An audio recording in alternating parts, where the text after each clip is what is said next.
There is a kind of tired that has nothing to do with sleep. It is the tiredness of having too many tabs open, not on your laptop, in your head. The mental list that never actually ends. The decision fatigue starts before you have even had your first cup of tea. The feeling that your day is already running ahead of you and you are already behind. I lived inside that feeling for a long time. Not in a dramatic way, no crisis, just a constant low hum of too much. Too many choices, too many little things, all pressing at once. And I did not want to overhaul my life.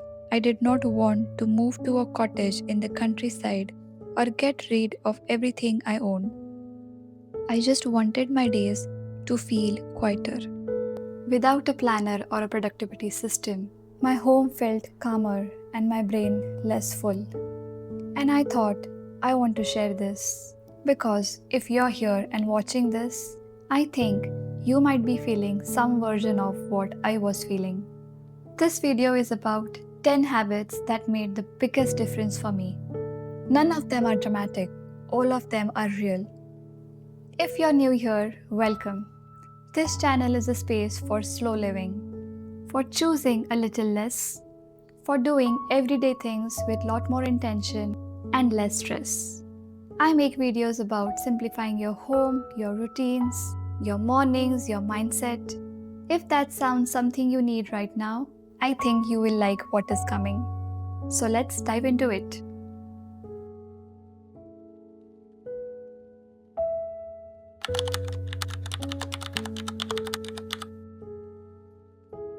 Every single morning, I was making tiny decisions I did not even realize I was making. Which earrings, which bag, which scarf goes with this. None of it mattered. But all of it cost something.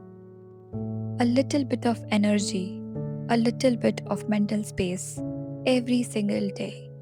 So, I simplified. I kept only the jewelry I genuinely love, the pieces I reach for on autopilot because I actually want to wear them, not because I feel I should vary things. One daily bag for work, one smaller bag for going out, a tote for errands. That is it. Fewer purses, far fewer scarves and hats I never actually wear. Less to choose from in the morning. Less noise before the day has even started. It sounds almost too simple. It is also too simple. And that is exactly why it works.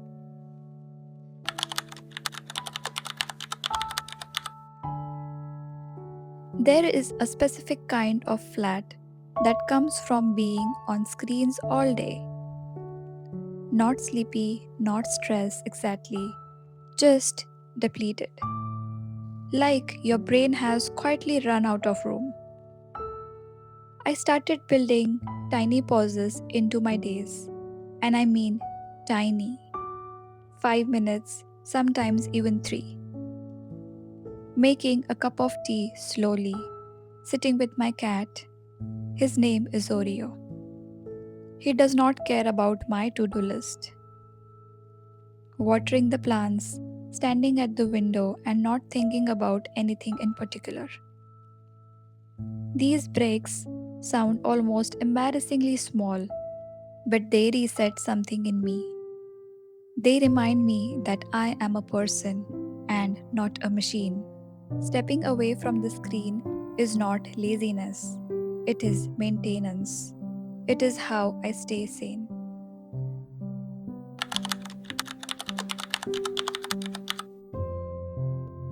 I used to wear multitasking like a badge. 3 tabs open, a podcast on, a message half typed, a meeting in 15 minutes, dinner to think about, all of it at once. And I would finish the day feeling like I had done everything and somehow nothing. Quality suffered. I felt scattered. I felt like I was always little bit behind on everything all the time. So, I started trying, and I still do not always get it right. To do one thing at a time, one task, one conversation, one moment. No podcast while I'm working on something that actually needs my full attention. No scrolling while I'm eating. One thing properly. It sounds simple, but it made me calmer, more present, less scattered. The quality of everything I do has gone up, and I feel less exhausted at the end of the day. That alone was worth it.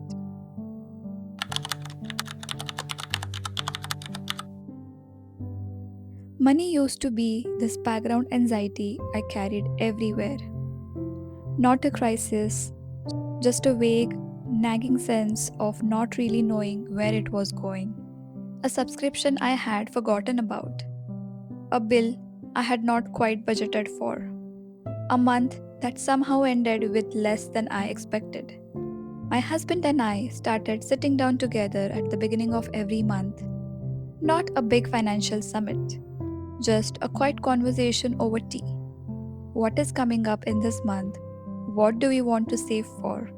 Where did last month actually go? We also set everything we could to autopay. Bills debited automatically at the start of the month. Statements digital only, no paper coming through the door. The moment that was set up, an entire category of small nagging tasks disappeared. Knowing where our money is going has given away so much background noise. We are saving for a trip, we have goals, we are working towards them together. Simplifying finances does not mean being restrictive, it just means being cautious. And the autopay part alone is worth its own habit. Set it once and it is done. Every Sunday, I sit down for about 15 minutes, notebook out. What are we eating this week? That is it. That is the whole habit. But what it saves is so much more often than 15 minutes. I buy groceries to match the plan, so everything I need is already in the fridge when I need it. No last minute dashes to the shop.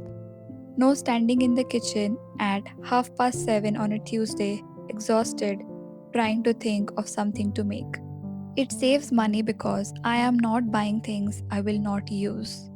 It saves time because the decision is already made, and it removes one choice from every single day of my week. We make hundreds of decisions every single day, and every decision costs a little bit of mental energy. Removing even one, especially a daily one, adds up quietly but meaningfully.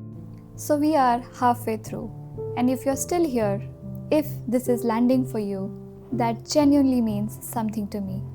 This type of content does not generally get pushed out by the algorithm the way loud or viral content does. It finds people because someone who needed it shared it with someone else who needed it. So, if this video is feeling like something you needed today, a like, a comment, or a share to one person who would get it, it honestly makes more difference than you know. And if you're not subscribed yet, I would love for you to be here. I put out new videos every week, always in this slow, intentional space. Right, 5 more habits. Let us keep going. I used to clean reactively. When something looked bad enough, I would deal with it, which meant I was either living with mess and feeling vaguely guilty about it, or doing a huge panicked tidy the hour before someone came over. Now the cleaning has a rhythm. Bathrooms and fresh sheets on Saturday, a deep vacuum on Wednesday, the fridge on Sunday. Each task has its day, and that is where it lives. It does not actually take more time, it takes less because I am not thinking about it constantly or putting it off. There is no decision, It is just Wednesday, and this is what happens on a Wednesday. A clean home has a way of making everything else feel more manageable. When the space around me is ordered, something in my head becomes a little more ordered too.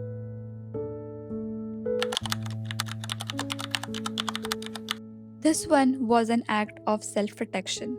Every sale, every just for you recommendation, every flash deal that expires in next 24 hours.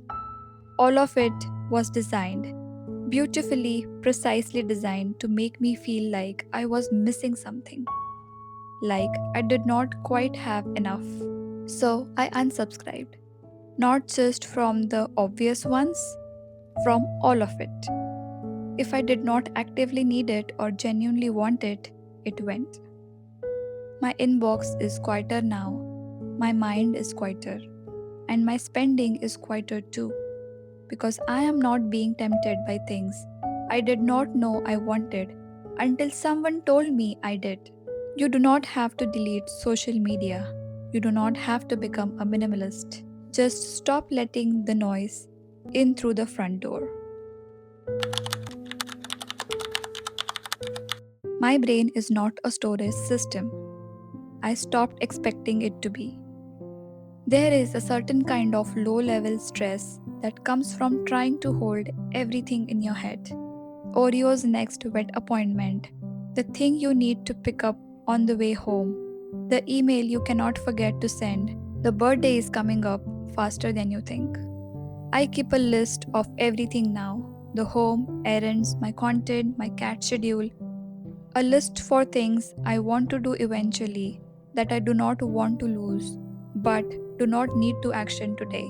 Not because I am disorganized, because I want to stop spending mental energy trying to remember things. When it is written down, added to my notes, I stop carrying it. It lives on my list, not in my head. The to do list is not a sign of being overwhelmed. It is how I stay calm. It is how I give my brain permission to let go. For a long time, Sunday evenings felt heavy.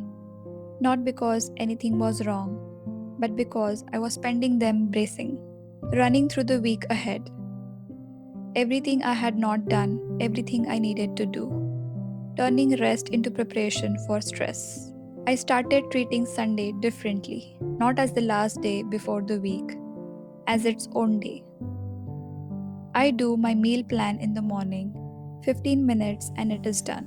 I do a light tidy in the evening, and then I actively, cautiously choose to let the week wait until Monday. That transition is a habit. And like all habits, it took practice. The first few Sundays, I kept pulling myself back from the anxiety spiral. But slowly, it started to work. Sundays feel like Sundays now, and that has changed how I begin every single week.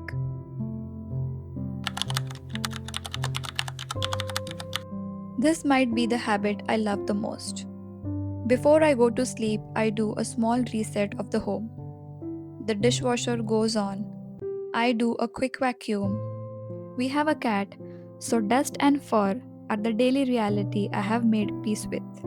The kitchen is wiped down, the living room is put back together. It takes about 10 to 15 minutes. That's it. But in the morning, the home is ready. The day starts clean. I do not wake up to last night's chaos. I wake up to a space that already feels like it is on my side. And there is something about walking into a calm space first thing in the morning that sets a tone for everything that follows. It is one of the first things I recommend to anyone who asks me where to start with simplifying. Start the night before. None of these habits are extraordinary, and not one of them will change your life overnight. They are not meant to. But quietly, slowly, over weeks and months, they changed mine. Not because they are clever, but because they are consistent. Because they are small enough to actually do. Simplicity is not one big decision. It is 100 small ones made gently on ordinary days. I would genuinely love to know which habit are you going to start with. Leave it in the comments. I read every single of them and always reply. If this video felt like something you needed, please share it with a friend, a sister, or someone in your life who might be running on that same quiet kind of tired. And that is how this little space grows. Thank you for being here, truly, and I will see you in my next one.